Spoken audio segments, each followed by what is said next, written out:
what's up guys? John Osumi from Motionshooter Photography coming at you again with another video. This is the Neewer 100cm slider, and it's perfect for that videographer that's trying to take their product to the next level.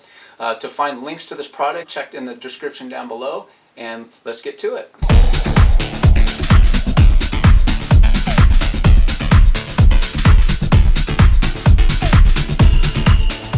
Although I have taken it out of the bag previously, I'm just going to show you what we get inside.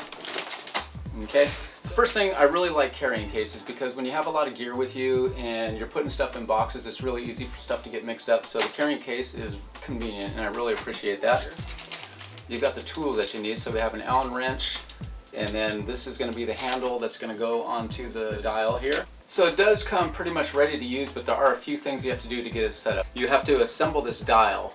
Dial mounts right here on the tracks. This screw just goes on really easily. Tighten it up, and then you're good to go there. And then you want to take the Allen wrench. This is just going to insert in one of these two holes, slide it into the hole. Allen wrench goes in here, you tighten it in, cinch it up. On the top here, you've got a 1/4 inch thread sticking up through here, and they do come with a 3/8 adapter if you need a bigger attachment than that. You can attach a camera directly to this. What I would recommend is that you use a tripod head. A tripod head mounted on the top with your camera mounted to that is going to give you a lot more variety as far as the shots that you're going to get, because once the camera's on there, you can actually adjust it. I've got an adjustment bolt here, so when the slide is in a position maybe that you want to hold, you can just tighten that into position.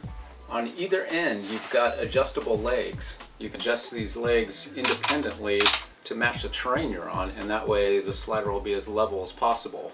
You also have adjustments at the very tip, so the feet will extend, and it looks like they'll extend about an extra inch, each individual one, so you can really fine tune where you are. And then once you get into position, you can just lock it down with this nut and you're solid as can be. And speaking of level, there is a bubble level right here, so when you do have it set up either on a tripod or on the ground, you can make sure you have it perfectly level. You want to have pretty much a straight field of view. So this rubber belt goes from one end to the other, and that's what makes this slider go from one end to the other. And you can adjust the tension of the belt by adjusting this knob at the very end of the device.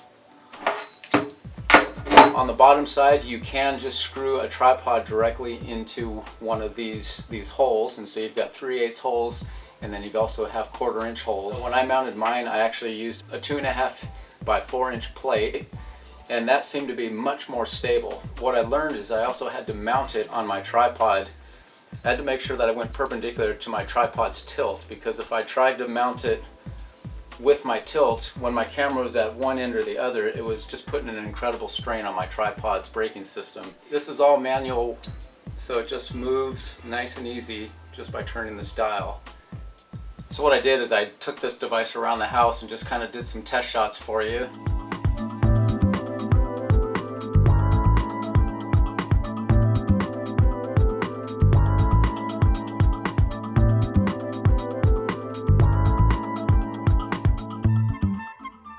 It's going to look more professional in the end result when you use devices like this. So in summary, I'd have to say this is a good product for the price. So again, this is designed for the videographer that's on a budget. So you're probably not going to use it in high-end commercial type work, but it's for the photographer or videographer that is trying to take the current work that they're doing to the next level. Because as far as doing a lot of handheld camera work and switching to a slider where you're doing that where it's much more stable, that'll be a clear difference in the end product, and to me, that's what the value of this product comes from. I hope this review was helpful for you. If you want to see more videos like this, be sure to subscribe. And this is John Osumi from Motionshooter Photography.